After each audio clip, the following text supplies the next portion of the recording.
сіздермен мен Жансұлу. Ақтауда Арман жастар үйінде жастарға арналған коворкинг орталығы ашылды деп естідім. Жүріңіз, ішін қарап қайтайық.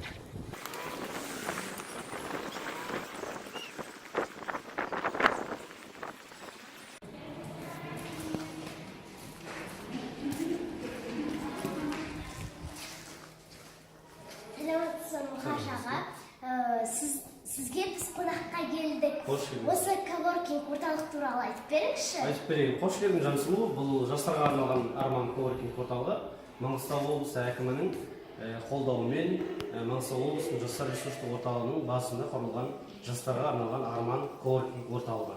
Мұнда кез келген өзің секілді балалар да жастар да келе алады. Емін-еркін осы жерде өз уақыттарын өткізе алады. Мұнда жұмыс уақыты таңертеңгі 9-дан кешкі 6-ға дейін және 6-7 күндері әртүрлі осында тимбилдингтер, ой талқылар осында өтеді, немесе кездесулер өтеді. Және де кез келген жас өзінің идеясын талқылауға, осында жұмыс жүргізуге, немесе әлеуметтік жобалар жүргізуге осында келуге мүмкіндігі бар. Және де бүгінде енді әрине бізде арнайы график бар, сол графикпен осында әртүрлі ұйымдар, мекемелер жұмыс жасайды. Ол Маңғыстау облысының әкімдігінің жас мамандары келіп осында жұмыс жасайды, тимбилдингтерін өткізеді, даму медианың жас журналистері өткізеді және осындағы жастар ұйымдары, мысалы үлкен оқу орнын білесің ғой, Шахмардан Есенов атындағы университетте, сол университеттің студенттері, жалпы колледждің студенттері келіп осында әртүрлі өздерінің шараларын ұйымдастырып, ойындарын ойнап, сондай өте керемет уақытын өткізетін орын. Енді мен саған өзіңе таныстырып өтейін. Онда мен саған қазір осы Арман коворкинг орталығын таныстырып өтейін. Бұл біздегі зияткерлік алаңы деп айтады. Мұнда жастардың ой талқылары, кездесулері, кітап таныстырымдары және ғалымдармен, спортшылармен, белгілі азаматтармен, ақын жазушылармен осында жастардың кездесулері болады. Және жастарға арналған семинар тренингтер осында өтеді. Сонымен қатар бүгінде бұнда арнайы осы Ақтауда еріктілер корпусы деген бар, волонтерлар корпусы. Сол волонтерлар корпусының осында кездесу жиындары, волонтерлардың олардың дамытуға арналған семинар тренингтер, оқытулар осында өткізіліп тұрады. Шеберлік сағаттары өтетін осы алаң. Және де мұнда 100-ге жуық қазақ, әлемдік классик, жалпы бүгінгі күні ең жастарға қажетті деген кітаптар жиналған. 100-ден аса кітап бар. Жастар осында келіп кітаптарды тегін алып, оқып, өздеріне керек мағлұматтарды алуға толыққанды мүмкіндігі бар. Мұнда Абай жолынан бастап бүгінгі заманауи жазушылардан Бақытжан Бұқарбай сияқты, Қуаныш Сарбай сияқты азаматтардың кітаптары кездеседі.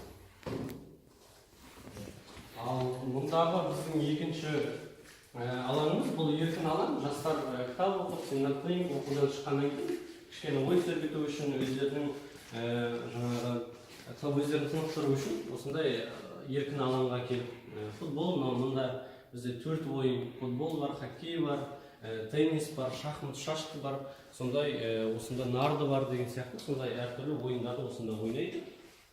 Сосын мына жерде гитара, балалар әндетіп ойнайды. Сосын және мұнда тегін Wi-Fi алаңы, мұнда бұл жерде азаматтар келіп керек дүниеларын интернеттен іздеуге толыққанды мүмкіндігі бар.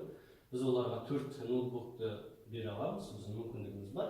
4 ноутбукты беріп, оларға тегін интернетке қосып, олар өздерінің жұмыстарын жүргізетін болады осында. Ең еркін өздерінің шайын ішіп, мұнда кофесін ішіп, жастар өздерінің керек кітаптарын алып, осында оқып отыра алады.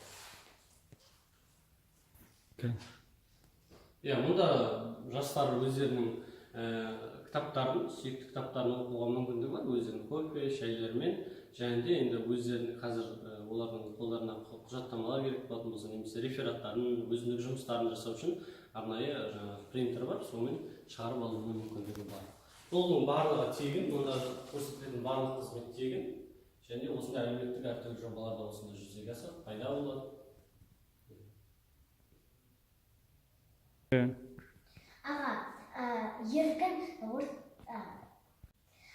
Еркін алаңға өтіп, сізге бір сұрағым бар еді. Жас кәсіпкерлерге қандай кеңесіңіз бар?